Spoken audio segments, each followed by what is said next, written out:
An ka kunnafoni bala kɛnɛ kan ka bɛɛ lajɛlen fɔ ka bɛɛ lajɛlen waleɲuman dɔn bɛɛ lajɛlen ka fɔ wari ka hakɛto ɲini kɛ bɛɛ lajɛlen fɛ kabini waati jan radio ale tun kun kan sumalen bɛ ayiwa min ye nɛgɛ y'ale taabolo ye wari technicien tun bɛ ko kan min ye nɛgɛw ye ɲɔgɔn sɔrɔ sisan o kuma bɛ hakɛto ɲini kɛ bɛɛ lajɛlen fɛ maa minnu sigi ka jɛmukanw b'a kɔnɔ k'a daminɛ 9h kana bila sisan na wari o kuma min ye nɛgɛ ye waati dɔ la ale bɛ to ka ɲami wari o ti ban kow la o kuma nin y'a sigilen ɲɔgɔn kan min ye nɛgɛ n'o ye Ahmed Jakite n'a ka baarakɛlaw ye wari kunnafoni bala ni y'an sigilen kɛnɛba in kan Joakun kɔnɔ siɲɛ 5 don tarata o tarata e ni ne bɛ bɛn kunnafoni bala kɔnɔna la min ye jamana lomo lamalen don min ye lakanako kuma politique ko kuma jamana yɛrɛ bɛ dabolo mun na bi sɛbɛnnikɛlaw kɛmɛ k'a bɛɛ sɛbɛn n'olu dun y'a sɛbɛn anw fana yamaruyalen bɛ ni k'an da don a la e ko cogo di k'a fɔ Ahmed y'a ka fiɲɛ bɔ an senkɔrɔ o bɛ bɛn Namu ne ko bala cogo bɛɛ di Bori ne bɛ n tigɛ don joona info matin sɛbɛnnikɛla o tɔgɔ ye Bori la rédaction o bɛɛ lajɛlen jɛra ka min sɛbɛn a ko an ka jamana premier ministre n'o ye Dr Choguel Kokala Mayiga Bori a taara Qatar sɛbɛnnikɛla ko Mali ka wuli ni ka taa Qatar a bɛ bila minɛ jumɛn kɔnɔ Bori min ye ɲɔgɔn kunbɛ belebeleba dɔn n'i b'a ye k'a fɔ Mali ale welela kɛnɛ kan sɛbɛnnikɛla ko n'i ye jateminɛ kɛ min ye Qatar Mali ka ye Bori a bɛ fɛn caman maana min ye Qatarikaw ka ministre mun ɲɛsin bɛ baarako ma Bori o ni an ka jamana premier ministre o ye ɲɔgɔn ye kuma kolokiri caman na sɛbɛnnikɛla ko o ministre o de ye Bin Said Bin min ye Samek Al Maraka Bori b'a ye k'a fɔ ale ni an ka Choguel Kokala Mayiga Bori u ye ɲɔgɔn ye ɲɛgwɛn o ɲɛgwɛn mun ni mun de bɛ aw bolo min ye ni jamana fila ni ɲɔgɔn cɛ an ka se k'o baara boloda an ka jamana kuntigi a ma munumunu jamana kuntigi a ye danna da maa min kan n'o ye Choguel Kokala Mayiga a ma munumunu salo kɛ ko la a ko Mali silamɛ jamana don o tɛ wuli fiyewu Bori n'i y'o lajɛ bamancɛ wale o b'an ka jamana kɔnɔ Bori o fana tɛ wuli a ko min ye kɔngɔ ye o bɛ fɛ ka don jamana in kɔnɔ a ko min kɔni ye baarako gɛlɛya Bori ka taa bila min ye jɛɲɔgɔnya bɛ se ka kologiriya a ko faso Maliba a mago b'o la bi sɛbɛnnikɛla ko a ko n'i ye jateminɛ kɛ min ye jamana ɲɛmaw ye u ye wuli ka jɔ min kɛ Choguel Kokala Mayiga ka kuma ni k'u kangara diɲɛmaa ye maa minnu bɛ Mali ka nafa n'a ka n'u don n'o cɛ maa minnu bɛ ka Mali buruja malidenw y'u ka hakilina mun ta u yɛrɛ ye Bori ni k'u dakan bolo da o kuma Mali tɛ jɛ ni maa si ka ɲɛdɔnya ye o kuma ko Mali bɛ o taasira jɛlen kan min ye duwakaw ye Bori k'u ye an bonya ka tila k'an fo kan kuma na sɛbɛnnikɛla ko a ko n'an dɔnmɛ k'an ka doni ta Bori doni a kunyanfan f'i k'i bolo don yen kɔrɔ a ko min ye jamana o jamana n'o de bɛ dɛmɛ diɲɛ kɔnɔ f'i k'i ka dɛmɛ yira i k'i ka hakilina yira Bonjour, merci de votre fidélité, vous écoutez Radio Jekafo depuis Bamako.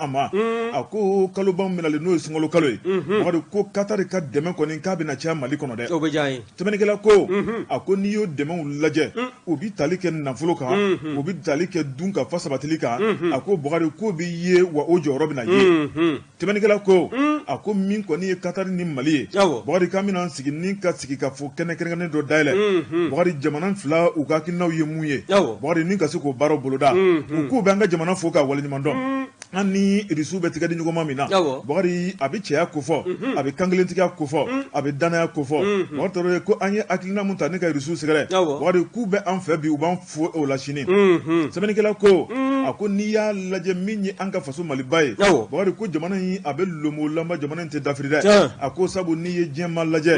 a bɛɛ lajɛlen ka hakilinaw tɛ se ka kɛ kelen ye ni dɔw bɛ k'an buruja an ka di dɔw ye dɔw yɛrɛ bɛ fɛ ka jamana ɲɛmaw y'u ɲɛna dɔw yɛrɛ bɛ fɛ k'u ka kanubaga n'u ka dɛmɛ ta ka jamana in sɛgɛrɛ Bukari ko ala ni malidenw ka kankelentigiya sabu malidenw bɛ ka hakilina mun ta ka jamana marabaaw sɛgɛrɛ Bukari ko bɛ jɛlenya ko fɔ o be bilasirali ko fɔ wari ko be kelenya ko fɔ a ko ni jamanadenw ye fɛn fɛn fɔ ɲɛmaw ye wari o baara de kan ka boloda ko be tali kɛ bɛɛ fanga yɛrɛ na bolo la kunnafoni filɛ nin ye an ye min bɔ info matin kɔnɔ la rédaction u jɛra ka min sɛbɛ info matin ka fara rédaction mɔgɔw kan wajaba t'an b'u bɛɛ lajɛlen fo ni ye n tɛgɛ don ni sɛbɛn bɛ bɔ sɛbɛn minnu k'a ma ko le reporter n'i y'a ta k'a lajɛ min ye Modibo SDB ye fara an ka wuli o président don a ye taama kɛ koyi ka ɲɛsin marabolo sabanan ma min ye nin marsikalo tile 2 ka taa se a tile 4 ma n'i y'a ta k'a lajɛ weleli kun b'a yɛrɛ o de kun ye seko ni dɔnko senefɔla o bɛ se ka don bala cogo min na kɛrɛnkɛrɛnyala Kajolo mara wa dugu min bɛ n'a bɛ wele ko Borogoba min y'u ka seko n'u ka dɔnko ye min kɔni danaya n'o a denfaya a kɛnɛ denfaya o tala ni k'o di fara an ka wuli président ma n'o ye Modibo SDB ye a n'a maa kafo o wulila ka bɔ faaba kɔnɔ yan ni ka t'o ɲɛ da yɔrɔ kɔfɔlen in kan min ye seko ni dɔnko kɛnɛ ye ka tila k'a sigi fana k'a bonya ta ni k'o da a kɔrɔ wa n'i y'a lajɛ min ye k'a minɛ faaba kɔnɔna na yan ka taa se Buguni ma ka taa se min ye Sikaso yɛrɛ kɔnɔna ye Kajolo kɔnɔna fo ka taa se Kajolo marabolo kɛrɛnkɛrɛnyala togoda min bɛ n'o ye Borogoba ye o kɔni maa o maa bɛ a kɔnɔna na nin bɛɛ lajɛlen ni Modibo ye ɲɔgɔn ye ka kuma ɲɔgɔnya kɛ nka a ko o wulikajɔ baalen kɔ a segintɔla k'a bɛna faaba kɔnɔ i b'a ye k'a fɔ marsikalo tile 4 nɛgɛ kanɲɛ 17 dana gosilen min ye stade municipal de Sikaso ye n'o ye Sikaso dolanci kɛnɛ kɔrɔ ye i b'a ye k'a fɔ a kanuba minnu bɛ yen n'o ye association Modibo SDB dɛmɛtɔn olu a bolofara min bɛ Sikaso u ye wele bila a ma a nana waasa min ye kɛnɛ ye ni ka se k'a dawulatigiya wa n'i ye kɛnɛ in da k'a lajɛ maaba caman tun bɛ kɛnɛ kɔnɔ min ye fara an ka wuli yɛrɛ kadiri belebele caman ye olu tun bɛ a nɔfɛ wa maa minnu fana tun bɛ yen waasa ka se ka Modibo fɔ maaw ka se ka Modibo dɔn kosɛbɛ o dɔ bɛ tali kɛ min ye association Modibo dɛmɛtɔn o ɲɛma o bolofara min n'o bɛ Sikaso o ɲɛma o de ye Abubakar Kulubali ye ka taa se Mori Esumano ma o min n'o ye ORTM baara kɛ n'a bɛ sɛgɛn lafiɲɛbɔ la sisan ka taa se Karidige Layikoma o fana ye an ka maakɔrɔ ye o fana bɛ sɛgɛn lafiɲɛbɔ la wa ninnu bɛɛ lajɛlen y'u da don Modibo la ka taa se fara an ka wuli yɛrɛ kadiri min n'o bɛ sigida 6nan na n'o ye Aminata SDB ye u y'a jira k'a fɔ ni an ko k'an bɛ Modibo fɔ min ye Modibo SDB ye a ka ko ɲuman na ka ɲɛsin faso Maliba ma k'a tɛ fɔ ka ban ko bawo sezeriyani k'o kɛ fufalaki ye an ka labitanisow kɔnɔna na Modibo de nana n'a hakilina ye o fana bɔlen koyi min ye ka se ka dɛnkɛrɛfɛ k'o kɛlɛ mois de la solidarité k'o sigi sen kan k'o banba halisa ni bɛɛ lajɛlen b'a tɔnɔ kan ni k'a bɔ Modibo nana n'a hakilina ye o fana wulilen kɔ ka bɔ yen n'i y'a ta k'a lajɛ min ye ni a ko daminɛ na ni maaw kuma sɔn a ma ni bɛɛ lajɛlen b'a la k'a ɲini bi sen ni bolo ka kɛ a tɔnden ye n'o ye assurance maladie obligatoire a ye nin hakilinaw fana ni k'o la nati wa n'i ye ko in da k'a lajɛ kokura min ye Modibo ye ninnu bɛɛ lajɛlen kɛlen kɔ ka kuma ninnu sarada ka taa tɛgɛrɛ de b'a la ka minɛ fan bɛɛ lajɛlen fɛ wa min ye Modibo ye a kɛlen kɔ ka kuma ta a y'a jira k'a fɔ k'a bɛ association Modibo dɛmɛtɔ bolofara fɛn fɛn bɛ Mali kɔnɔ a b'u bɛɛ lajɛlen fo kɛrɛnkɛrɛnyala minnu bɛ Sikaso n'olu kɛla sabu ye ni ka kɛnɛ ni k'a sigi sen kan o fana b'ale kɔ min ye Modibo ye a ko k'a ye taama min kɛ ka bɔ faaba kɔnɔ ni k'i kun da kɛrɛnkɛrɛnyala Borogoba kan n'o bɛ Kajolo mara kɔnɔna na ka yana a bɛ se Kajolo a ye kɛnɛ minnu ye n'o ye cikɛyɔrɔ kɛnɛw ye k'a na fɛɛrɛ sugu bɛɛ lajɛlen kɛ wa a fɛɛrɛ in bɛ tɛmɛ sira minnu fɛ o de ye jamanakuntigiya ɲini ni fɛɛrɛw mana hakilinaw mana dayɛlɛ a gango mana gosi min ye jamanadenw ye n'u ye danaya da ale kan n'a ye jamanakuntigiya sɔrɔ a n'a kɛ sabu ye fɛɛrɛ kura minnu bɛ a bolo n'o bɛ se ka kɛ ninkura fiyɛlen faso Maliba taabolo la a ka yiriwaliw la k'a n'o bolo da min ye Sikaso ye n'i y'o kofɔ i ye cikɛ kofɔ i ye bagan mara kofɔ i ye mɔni kofɔ ko an ka cikɛ a kana da an ka a sɛnɛ k'a tigɛ k'a dun an yɛrɛ kunin kelen na an ka dunta bɔ a la ka tila k'a tɔ feere maa tɔw ma maa tɔw ka siri anw na sɛnɛ sira fɛ a ko hakilina caman de bɛ yen wa min ye jamana in ye ko jamana marabaa minnu bɛ yen bi bi in na n'o ye transition ɲɛmaaw ye olu ka f'u ka baara n'u ka cɛsiri la minɛnw caman sɔrɔla ka di kɛlɛkɛlaw ma ko tiɲɛ don min ye anw ka armée ye a b'a la ka sanayɛlɛ sɔrɔ ko nka k'a tɛ taa cɛsiri kɔ halisa hakilina wɛrɛw bɛ yen munun kan ga sigi senga na be sika ke sabuye wasa jamana faso maliba la nyinu ni hamina munun be jamana deuna kan yeshi jamana marabawma bela jile nyini fo ga ke soro feye ni wuye sabai mina ya sama ka bo le reporter kon na jango kulibali aka fasiri bo trawre kuma min tanya foko flako bela jile ki jantu ka foko folo la bil hak nouvelle horizon sebenigala toye ali maso flamuso kameka kalmunta so menena bori 8 marsi no ye nyeselegena ni muso tola do bori fiema wuli bela jele mbolo bi kuna minena on ka jamana yarati to ko ola 8 marsi 2023 bori ni ala yishini araba dugu nyumanje mali katabla jen fantan nan bela jele ko ben nyena maya 8 marsi duye mu yede sebenigala ko bori ni ye jete benake 8 marsi nanan na to mina bori minye muso barakala do ye bori bay ka fol amerika jamana la wuli de ko ni na toro ku nin toro ko sebe ku dusukun furuku bori utumbe minye jonfuro ni baramina bori bay ka fu kunta ka bluka minen kono bori toro nyinye gon dagle ne kuma ka kula ni min ka kan unote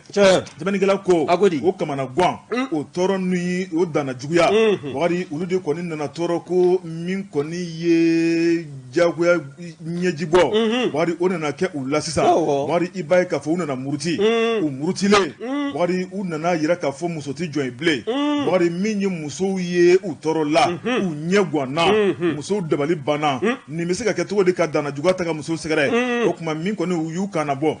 o kana boli bori o de na ni 8 marsi akinaw ye bori muso ka akina ye femunu ye ni ko kuma bo ka bla minye toro ni lafia ye bori ka se ko fla da nyon koro 8 marsi bori ni bara nunu bola jelen kera ibai ka fo kabini samba yiriga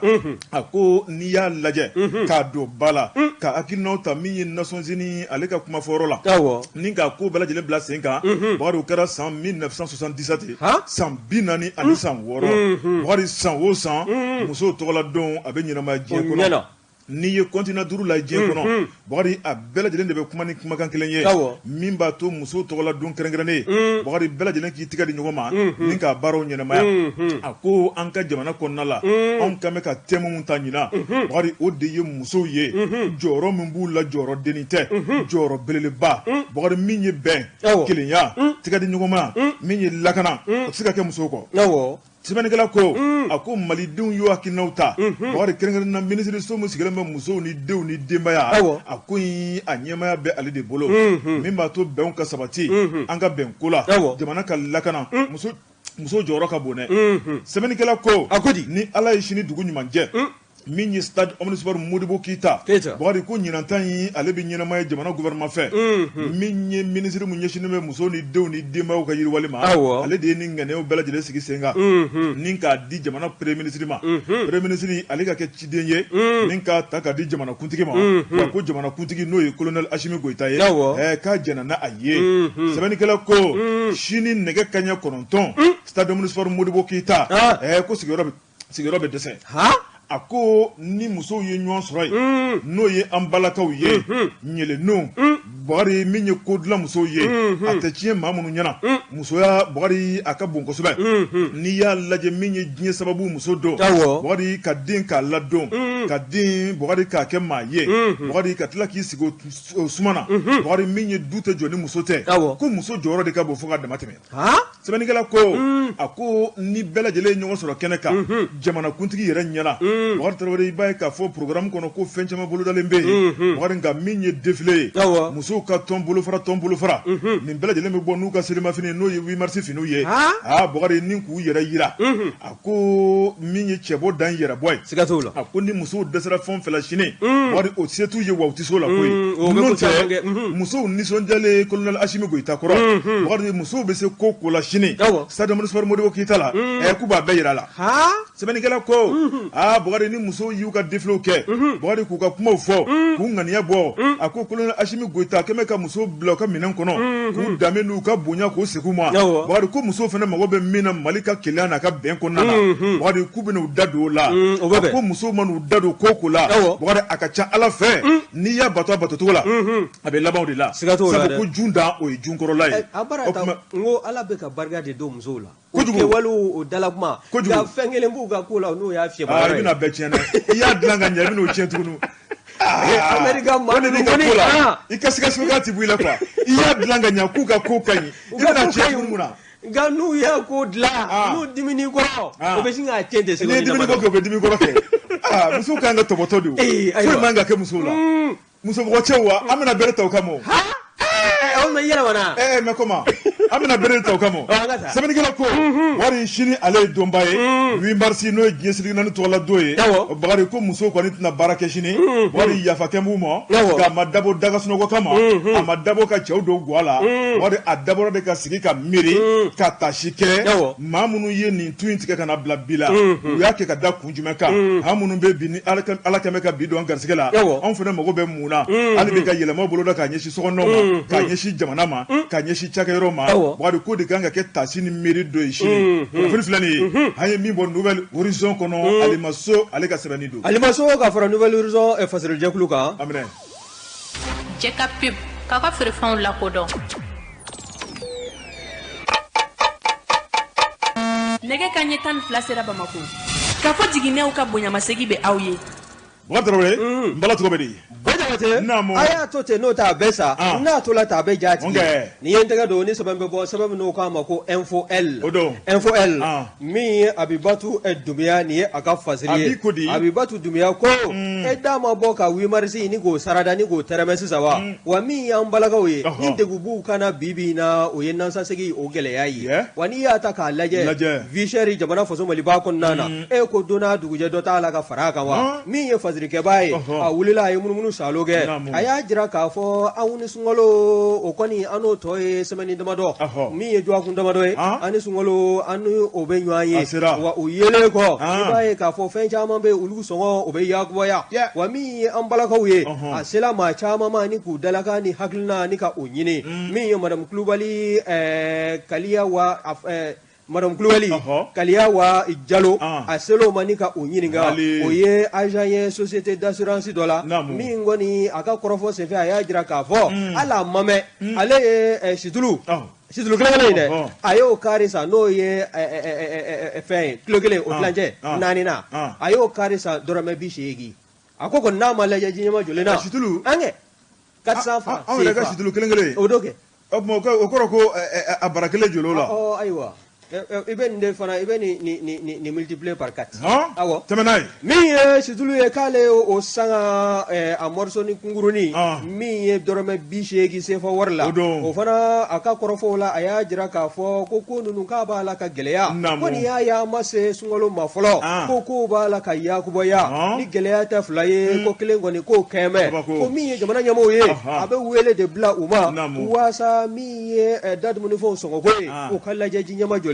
wani aleka korofo bana mi ye faziri ke baye no abibatu edumiya ye aslama fulana mi ma ko gininga ode madam jara jenaba edukure ale baramne kalande ye INPS la abulo fara mi no fulane toro korobugu o kan ya jira fana ka fo mi onga navo ye utala ka seka sambi na fulo mi no be dima ko gefe ni tara no ye sugula kunna la majange e kema ka fitinni mi mare bulo korode ode be fara aka no te ate abo wani nyetuku ka sante ni wari min be dima no ye ko ni nana dlan ko mawte se ka du ko wa ko ni ya ta ka laje ko jege morsoni no jege wusuye je kurule o ko ni o de ndamado ko fara nywanga ko bala ka fere mawma bi keme se fo wari keme boyongo wakata sorola watu temena o mi bala ka fere keme bi se fo warla o kumba fere dorome bi nani o se fo wari kile barana wani ye tulu bido fana ta ka laje se midri o tumbe fere keme wolo vla se fo wari ko bibi na o sogo ya gbo ela fuka ta se wa kile ani keme woro ma wa sogogo ko mo date do ola sogogo ni kata se tomati ma mi jabo ye mi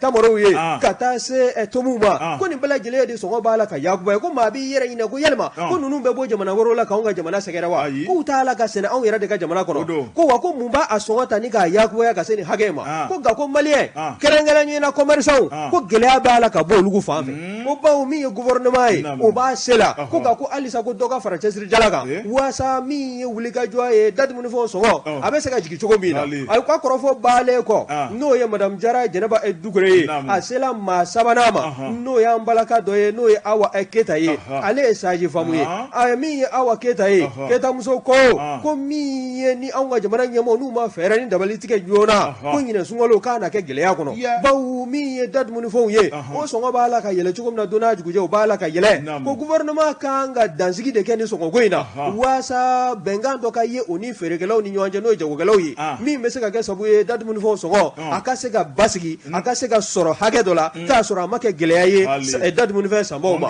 o fana ka kɔrɔfɔ b'ale min ye Aïssata Sangare ye ale ye gwadomuso ye a bɛ Kalabankura a fana a y'a hakilina di a y'a jira k'a fɔ min ye an ka dadumunifɛnw ye ko da tɛ se la ka don a kuma na n'i y'a kuma daminɛ k'i dusu tɔ bɛ tiɲɛ ka taa a fɛ wa laɲini min fana bɛ ale yɔrɔ ka ɲɛsin jamana marabaaw ma kɛrɛnkɛrɛnnenya an ka ministre de l'industrie du commerce k'a ka wuli ka jɔ kɛ a bɛ baara la dɛ k'a ka dɔ fara cɛsiri kan min ye jamana denw ye dadumunifɛn sɔngɔ ninnu yagoyalen caman ba bɛ se ka bɔ a la cogo min na o de ye jamana den fanba ka laɲini ye nin kun ye sɛbɛn min y'a sama ka bɔ info L kɔnɔ Abibatu Dunbiya a ka fasiri don Bakari Tarawele joona ne bɛ tigɛ don Nouvelle Horizon Bakari sɛbɛnnikɛla tɔgɔ ye Mahamani Ture Mahamani ko Bakari min ye Bamantu ka jɛrɛjɛkulu ye Bakari k'u ka danajuga wale a kɛra sababu ye ni ka se ka dugu dɔ bɛ k'a sigi a sendikɛ kɔnɔ sɛbɛnnikɛla ko Bakari nin ko in a kɛra min ye Gawo région ye Bakari n'i y'a lajɛ Gawo région dugu jumɛn bɛ yen o de ye Baji Guruma Baji Guruma kunu kaw Bakari kunu u ni kasi de tun bɛ ɲɔgɔn na sabu Bamanci tɔn fila bɛ yen n'o ye IGSIM ye ale ni EIGS ye Bakari nin fila bɛɛ lajɛlen ye Bamanci tɔnw ye Bakari u ɲɛ tana kɛmɛ ɲɔgɔn ye Bakari u bɛɛ n'u ka kunkilenna don u bɛɛ n'u ka taabolo sɛbɛnnikɛla ko a ko n'i yɛrɛ ye kow lajɛ nin waati labanw na Bakari ko yɔrɔ dɔw kɔni bɛ yen olu kalayara kosɛbɛ a ko o kalayaw kɔnɔ n'i ye Kɛnpɛrɛnna lajɛ Bamanciw tɛmɛna yen fɛ min ye Kani Bɔnzo ka taa bila Sarakala Bakari min ye Baji Guruma Bakari kunun ta o bolodara sɛbɛnnikɛla ko a ko maaw sigilen b'u ka juwa fiyɛ la tuma min na Bakari tuma min na maaw bɛ ka feere kɛ u bɛ ka baro duman kɛ Bakari hakililatigɛ kɔnɔna la a ko nin tɔn fila mɔgɔw nana kari ɲɔgɔn na min ye kari ɲɔgɔnnaw tɛ dɔwɛrɛ ye Bakari ye ko kɛlɛw don Bakari min ye jɔyɔrɔ ko kɛlɛw don Bakari u bɛɛ n'u ka marifa Bakari u kɛn bɛ ka yɔrɔw tila u ni ɲɔgɔn cɛ Bakari n'u filila ka don ɲɔgɔn ka terrain kɔnɔ denmisɛnw ɲuman kana n'u filila ka don ɲɔgɔn ka 18 kɔnɔ u ta se fila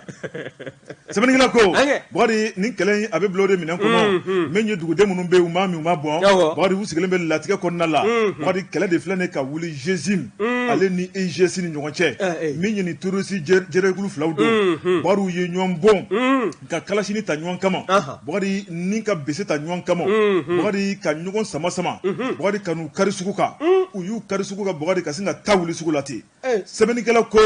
Bakari min ye sugu la minɛn bɛ yen Bakari a bɛɛ kɛra bugurijɛ kɔnɔ bɛɛ sɛbɛnnikɛla ko Bakari n'o de filɛ nin an sɔnko marabolo la a ko min kɔni ye kunnafoniya taara ni ka finitigilakaw sɛgɛrɛ u wulila joona ni pankuruw ye Bakari min kɔni ni jamakulu ye n'o ni Bamanci tɔn filaw ye n'u ɲɛ tana kɛmɛ ɲɔgɔn ye Bakari an ka finitigilakaw kɔni y'a kɛ bɛɛ gosi ye dɛ ka mugu suru kan de Bakari k'a suru kan Bakari min ye suraka waati de tigɛma don la dɔw kɔni ɲinɛ n'u ka moto kɔ f'u sentigɛ sɛbɛnnikɛla ko n'i ye surakaw ye cɛncɛn sanfɛ Bakari fo fɔlɔkɔw bɛ wuli nɔfɛ Bakari u bɛ ka boli cogo min u bɛ ka boli ten avion fana bɛ k'a digi u nɔfɛ k'a suru kan Bakari n'i ye su fɛnfɛnlen cɛncɛn kan i b'a fɔ ko ntɔn su sɛbɛnnikɛla ko a ko kunun tuguni an ka finitigilakaw ye sebaya dumanba dɔ sɔrɔ Bakari sabu nka n'i y'a lajɛ Bakari k'a kɛra tiɲɛni belebeleba mun ye sabu sugu min jenina ka taa bila minɛn minnu tun bɛ sugu kɔnɔ a bɛɛ kɛra bugurijɛ ye foyi ma bɔ a la sɛbɛnnikɛla ko Bakari n'i y'a lajɛ min kɔni ye an ka kɛlɛkɛcɛw ye Bakari ni dɔw bɛ sanfɛ dɔw bɛ duguma Bakari kɛra sababu ye ko maa min sara a ma se ka compter ka ban fɔlɔ dɔw ka kuma tɛ ko an ta a laban ye boli ye ko ni Bamanci wale k'a bɛ ba jamana kɔnɔ don dɔ a kɔrɔmasuru filɛ dɛ sɛbɛnnikɛla ko Bakari n'i y'a lajɛ ko tɔn dɔ de bɛ yen o de bɛ ka ninnu kolokolo ko ye sabu k'u bɛɛ lajɛlen da bɛ filɛ kelen na n'o ye SEMA maaw ye coordination des mouvements de l'Azawad o bɛ Kidalikaw ko fɔ min ye Bamanci wale ka Mali gouvernement darakɔrɔbaw Bamanci wale Bakari min ye Azawad jamana k'a tigɛ sen kan Bakari min ye drapeau diyagoya de dilannen b'u bolo o bɛ k'an darakɔrɔbɔ n'o ye dongo don min ye sanubɔyɔrɔw ye Bakari u bɛ ka taxe minɛ maaw la Bakari n'u ka jamana tɔgɔ ye Bakari ko a kɛ bɛ ɲɛdonna dan ye nka a mɔmɔ ko dɔ de b'u kɔkɔrɔ ko ye sɛbɛnnikɛla ko Bakari an ta don dɔ an bɛ se a ko min ye sema maaw ye bakari kulu de bɛ ka ni bamanci tɔn ninnu kolokolo ni k'u su ka kɛ Mali kan k'a kɛ i n'a fɔ kulu data la k'a sɔrɔ kojugu kunyanfan ye olu de ye ko ɲɛdɔnnaw kunnafoni filɛ nin ye an ye min bɔ Nouvelle Horizon kɔnɔ Mahamani Ture ale ka sɛbɛnni don Mahamani Ture ka fara Nouvelle Horizon maaw kan Buwa Jabate an b'u bɛɛ lajɛlen fo a ye n bila n ka kulusi jalasiri n ye n tɛgɛ don ni sɛbɛn bɛ bɔ sɛbɛn min k'a ma ko l'indicateur du renouveau l'indicateur du renouveau maa min ka wulikajɔ n'a ka fasiri don o ye Abdurahmane Jamutene Abdurahmane ko sɔɔni a tɛmɛ min ye Kɔlɔnjɛba mara ye dɛ min ye sanubɔ usine dɔ ye e ko a tɛna cogo wa min ye Z Gold Mining ye u bɛna hɛrɛmugu ta ni k'a suru yen sigibaw kan bawo n'i y'a ta k'a lajɛ dugu min do kɛrɛnkɛrɛnya la o de bɛ wele ko kɛlɛkɛlɛ o ni Kɔlɔnjɛba cɛ kilomɛtiri 25 wa n'i y'a lajɛ société in n'o ye Z Gold Mining ye a bɛ wulikajɔ la a bɛ san 12 bɔ bi sɛgɛsɛgɛliw bawo sanu tɛ taa sɛgɛsɛgɛli kɔ sanu bɔ o tɛ taa ni jateminɛ tɛ jateminɛw olu bɛɛ lajɛlen de banna ka bɛn ni san 12 kɔnɔna ma wa n'i y'a lajɛ hakilina in yɛrɛ fana k'a kɔkɔrɔma don nafolomugu bɔli sira fɛ i k'a fɔ anw ka faso Maliba banque dɔ n'o ye Banque Malienne de Solidarité anw k'a ma ko BMS wa min ye nin projet ye ka se k'a senkɔrɔma don do waasa min ye nin yɔrɔ kofɔlen ninnu ye ninnu dugu fɛn fɛn kɔni sigi bɛ ka tɛngu kɛlɛkɛlɛ la bɛɛ lajɛlen ka se ka baara sɔrɔ e ko o tɛ banque ka wulikajɔ n'a ka nafolo bɔli kunba ye wa bawo n'i ye kɛlɛkɛlɛ lajɛ ani dugu wɛrɛ minnu n'olu tɛngu bɛ ɲɔgɔn na i b'a fɔ tusege la n'o bɔla ye min ye Monogo bugu ye o fana bɛ a la ka taa se Bogola ma Sasila Sirakɔrɔ ninnu bɛɛ lajɛlen kɔni u sɔɔni u n'u sigi k'u tɛgɛ fila da u sen kan ka nafolomugu de kɔnɔ sa budɛni k'a manzema n'i y'a lajɛ min ye nin usine ye ko san 12 sɛgɛsɛgɛliw ni ɲininiw baalen kɔ min ye kabi san 2012 baaraw bɛɛ senna wa n'i ye san 12 baalen kɔ sɛgɛsɛgɛliw la i b'a ye k'a fɔ sɔɔni kalo 6 bɔɲɔnko usine a b'a ka baara fɔlɔ a b'o daminɛ ɲɛmaa n'o ye usine ɲɛmaa ye o de ye Jibril Zorome ye Jibril Zorome ko min ye Z Gold Mining ye a bɛ wuli ka jɔ la wa diɲɛ don o don sɛgɛsɛgɛliw kɔni o bɛ kibaruya duman di sanu sɔrɔli la wa n'i y'a lajɛ min ye baarakɛda a bɛna kɛ sababu ye ka maa min ta baara la badabada maa 200 wa o baalen kɔ min ye Z Gold Mining ye ni u ka société yɛrɛ a bɛ wuli ka jɔ la wa u ka géologue belebele o min kɔni bɛ bɔgɔ ta n'a y'a sumusumu a b'a fɔ sanu bɛ nin fan in fɛ walima a ka taa nin fan dɔ fɛ o de ye Nuru Alimi ye Alimi Nuru ale kɔni ka wuli ka jɔ n'u société ka géologue ye a kɔni a bɛ wuli ka jɔ la a ka cɛsiri barika fana bonyalen o fana bɔlen koyi min ye dingɛ hakɛ min n'o sualen bɛ u fɛ bi san 12 in sɛgɛsɛgɛli kɔfɛ n'o ye puits ye o bɛ t'i jɔ 300 bɔɲɔnko la wa a bɛɛ lajɛlen janya a bɛ daminɛ mètre 7 ni ka jigin wa n'i y'a fana bonya lajɛ a fɛrɛ bɛ kosɛbɛ wa u cogo bɛ dugu min na dɛ n'a tɛmɛ kalo 6 sanu a bɛ bɔ dugu jukɔrɔ ni ka kɛ duguden bɛɛ lajɛlen ma hɛrɛ ye n'o ye kɛlɛkɛlɛ ye dugutigi ko k'ale sewalen don ko min ye nin cɛkɛda in ye a nafolo dama ni sisan cɛ hali n'a sɔrɔ olu ma baara daminɛ u nana ni kan min ye dɛ ani u b'a la ka jɛɲɔgɔnya kɛ olu fɛ cogo min na bɛɛ lajɛlen kɛn bɛ ka nimisiwasa sɔrɔ ko denmisɛnninlakaw n'olu wulila kɛlɛkɛlɛ kɔnɔna na ka ɲɛsin ni hamina ye Z Gold Mining ma a b'o bɛɛ lajɛlen ɲɛnabɔ ɲɛtugu ka yɛlɛ n balakaw olu ma kuma tɔto u y'a jira ko kɛlɛkɛlɛ kɔnɔna na bi min ye société ye k'a danga segin wa min ye société ye nafa min n'a bɛ n'o se olu n'u denw ma dɛ ani u cɛw ma k'u kɔni o kan ka kɔkɔrɔma don min ye jamana ɲɛmaaw ye u kan ka société in dɛmɛ a ka baara la bawo nin tɛ n'a fɔ an bɛna fara société tɔw kan minnu bɛ yan ka kɔrɔ ninnu ka baara a bɛna kɛ fɛn min ye o de ye k'a nafa se duguden bɛɛ lajɛlen ma min ye faranga ye n'a bɛ wele ko bonisi sanubɔ siratigɛ la o bɛɛ lajɛlen n'a sɔrɔ société Z Gold Mining SA o sababu la nin kun ye sɛbɛn min n'an y'a sama ka bɔ l'indicateur du renouveau kɔnɔ a Jamutene a ka fasali o Tarawele joona ne bɛ tigɛ don la prévoir sɛbɛnnikɛla tɔgɔ ye Kalilu Jabate o Tarawele a ko an ka taa Jibril Kulubali o Tarawele ale ye mori ye wari Jibril Kulubali kɛra sababu ye village kan la wari n'o de ye Falajɛ S ye wari lycée yelen kɛrɛfɛ jumadon min ka misiri belebele jɔ ka di alisilamɛw ma sɛbɛnnikɛla ko a ko Bakari nin kɛra nisɔndiya belebeleba ye an ka diinɛ ni bato ministre n'o ye professeur Mamadou Kon tuguni a tun bilalen bɛ ale ka bonya kɔnɔ Bakari min ye juma tɛmɛnen marsikalo tile 3 sɔgɔmada nɛgɛ kaɲa 10 waatiw alisilamɛw bɔra nisɔndiya la fan 14 bɛɛ lajɛlen kɔnɔ sabu n'i ye sigida yɛrɛ lajɛ Bakari ani Misiri u cɛ ka jan ɲɔgɔn na juma seli ma se maaw de bɛ tɔgɔmajan kɛ ni ka taa juma seli fo fan wɛrɛ fɛ Bakari min ye karamɔgɔ Jibirili Kulubali a ye terrain san ni a yɛrɛ ka ŋaniya ye ni ka jɔ k'a kɛ location ye Bakari k'a di mɔgɔw ma kalo kalo a bɛna tɔrɔmɔɲɔni sɔrɔ o tuma so sanni terrain sanni kɔfɛ a nana sigi k'a miiri a baara taa misiriko gɛlɛya bɛ sigida kɔnɔ ni ne ye nin kɛ misiri ye o bɛ sɔn ka kusaya sigidala mɔgɔw ma dɛ min ye diinɛ ko don bato ko don ala ko don foyi tɛ girinya foyi tɛ bonya ala ko ma Bakari ne bɛna wari ɲini min kɛ kalo kalo n b'o dabila n badenw alisilamɛw k'u lajɛ u bɛ tɔɔrɔ min na Bakari ka misiri k'a jɔ u ye sabu ala ka so don ni maa min ye ala ka so jɔ Bakari ala b'a bila ye minjani na a sara ye arijinɛ de ye sɛbɛnnikɛla ko a ko min ye karamɔgɔ Jibirili Kulubali ye terrain in a y'a san ni location min ye k'a jɔ k'a di wari ɲini yɔrɔ la Bakari a filɛ ka hakilina yɛlɛma maa m'a bila k'a yɛlɛma a yɛrɛ de y'i sigi k'i miiri a n'a ka denmisɛnniya Bakari ka se k'a ɲini k'a yɛrɛ k'a fɔ ko diɲɛ o t'an to yɔrɔ ye min ye lahara a bɛ ɲini diɲɛ kɔnɔna la yan Bakari bato n'i b'a kɛ Bakari i b'a kɛ ala de ye a ko n'an b'a kɛ an ka ɲɛ jɔ ala la Jibirili Kulubali Bakari denmisɛnnin ncinin nka min ye a tigɛ ka di Jibirili Kulubali Bakari i b'a ye k'a fɔ diinɛ alimami don Bakari a y'a yira k'a fɔ ala ko o de kan ka kɛ an ka ko la fɔlɔfɔlɔ ye sɛbɛnnikɛla ko Bakari a ye baara in daminɛ dɔɔni sigidala mɔgɔw nisɔndiyara ka bɔ ka n'u ka kanubaga yira Bakari dɔɔni min bɛ se ka min di o y'o di nka n'i y'a lajɛ Jibirili Kulubali a ma jɔ ni maa si ka dɛmɛ ye a dara a yɛrɛ la ni k'i kɛ misiri kan étage k'o wuli k'o jɔ sigida la $65 a yɛrɛ kun wari nafolo b'a kunna sɛbɛnnikɛla ko Bakari Traoré min ye alisilamɛw ka tɔn n'o ye Ansardine i b'a ye k'a fɔ maa min b'o ɲɛmaaya la bi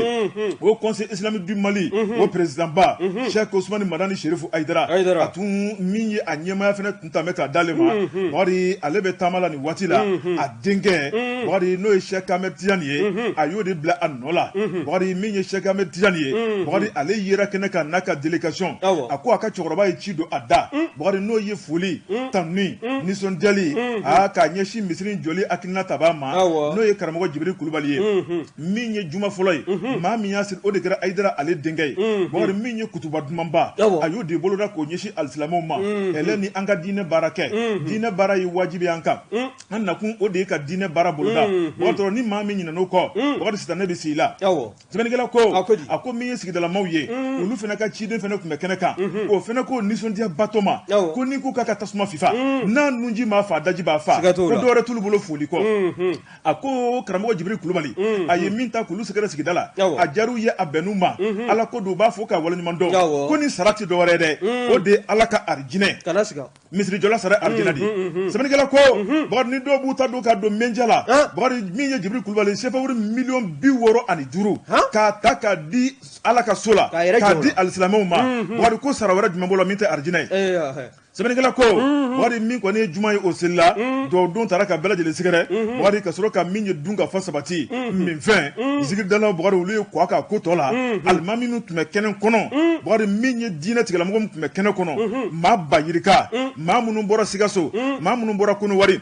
Burukina Faso Faransi Ameriki Bakari ka taa bila jamana in kɔnɔna kin bɛɛ lajɛlen la a ko kuncili to ban Bakari maa o maa bɛ k'a bɛɛ lajɛlen kɔni y'a yira k'a fɔ Cheikh Jibirili Kulubali ko ala de bɛ se k'a sara ni baraji la o tuma min ye misiri yɛrɛ ye a tɛngulen bɛ a yɛrɛ siso la kunnafoni filɛ nin ye an ye min bɔ la preuve kɔnɔ Kalilu Jabate ale ka sɛbɛnni don la preuve ka fara Kalilu Jabate kan Ba Jabate an b'u bɛɛ lajɛlen fo an tɛ dɛgɛ min a to an ka taa ni nin ye i bolo don ni ye n tɛgɛ don ni sɛbɛn bɛ bɔ sɛbɛn minnu k'a ma ko l'indicateur du renouveau ko jɔnni b'a fɛ ka section syndicale des péagistes du Mali jɔnni b'a fɛ k'u ka nafolo ni k'a kumani u ma dɛ CFA wari miliyari 4 o kɔni bɛnkan dɔ i y'a dɔn kɔsada in na o kun ye baara bila kɛ k'a jira k'a fɔ u ka hakɛ o bɛ faso Maliba fɛ wa min y'u ka wulikajɔ ye k'u na baara bila bɛɛ lajɛlen b'a dɔn péagistes nafa min ni jɔyɔrɔ min b'u la faso Maliba kɔnɔ nafolo doli la an ka wagandeba kɔnɔna na wa n'i ye ko inda ka lajɛ o ka ɲɛma ba n'o ye Seydou Jalo ye fulakɛ a kɔni a ye kunnafoni ta ni ka sarada ani don kibaru tilamo ka ɲɔgɔn ye min n'o bɔla ka kɛ mars kalo tile 4 tɛmɛlen san 2023 wa n'i y'a lajɛ ko PAJ bibi na bɛnkan min n'o kun kɛla sabu ye ka u ka baara bila ni k'a bolo kan ko gouvernement k'a t'a fɛ ka cɛ ka bu u kɔrɔ wa kɛrɛnkɛrɛnyana ministre so min n'o ɲɛsin bɛ an ka taamako ani minɛnko ni sirabako ma wa n'i ye ko in ta k'a lajɛ min ye Seydou Jalo ye min ye section syndicale de PAJ Mali ale kɔni n'o y'a secrétaire général ye a y'a jira k'a fɔ olu kɛn bɛ ka laɲini min kɛ o de ye kabi san 2019 olu bɛ wuli ka jɔ la wuli ka jɔ min bɛ se ka kɛ sabu ye tɔrɔmɔɲɔ min n'o bɛ o ni anw ka jamana marabaw ni ɲɔgɔn cɛ n'u ka baaratigiw ye u ka nafolo o ka se ka di u ma u ka bila u ka hakɛ minɛ kɔnɔna na ko nka ko n'i y'a lajɛ min ye anw ka jamana marabaw ye kɛrɛnkɛrɛnyana ministre so min n'o ɲɛsin bɛ taamako ni minɛnko ma n'o ye équipement et transport ye u kɛn bɛ ka u tulo 2 datugu olu ka kulekan ma wa min ye o sera ka fɛn min kɔni f'u ye kɔsa in na o de ye san 2013 min k'a minɛ o la fo ka na bugɔ sisan la min kɔni ye tɔrɔmɔɲɔ ye o min n'o o kan ka kɛ hakɛ ka di ni maa kofɔlen ninnu ma k'u bɛ se ka o de sara ka taa sɔrɔla bɛnkan kun ye kabi san 2009 ka na se sisan ma wa min ye san 2021 ye ministre so a t'an bi bala o fana kan k'a jira k'a fɔ hakɛ minnu n'o fana kan ka di ni maa ninnu ma ko ale bɛ se ka o de sara min y'u ka tɔrɔmɔɲɔ ye yani a ka se fɔ wari miliyari 4 sara u ye caman ba de bɛ tigɛ ka bɔ a la wa min y'a ta k'a lajɛ kokura min ye se fɔ wari miliyɔn 400 ani 50 Seydou Jalo ka fɔla ale min ye syndicaliste ninnu ka secrétaire général ye PAJ su to a la a y'a jira k'a fɔ janvier kalo kɔnɔna na dɛ min ye PAJ minnu n'olu bɛ anw ka faso Maliba kɔnɔna na u sera ka nafolo min yara ka taa an ka wagande kɔnɔ o de ye se fɔ wari miliyɔn 400 ani 50 ye wa ko n'i y'a o kɛra mois de janvier tɛmɛlen de la koyi wa février ni mars a da ma don o la wa u b'a jira k'a fɔ min ye maa kofɔlen ninnu ye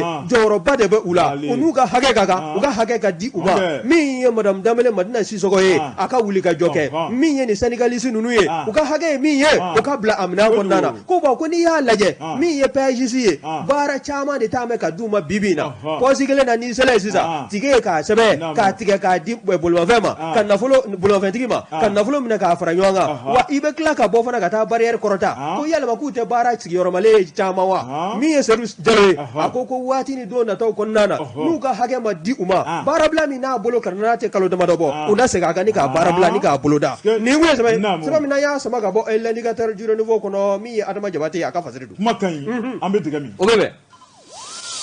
Jɛka pub k'a ka feerefɛnw lakodɔn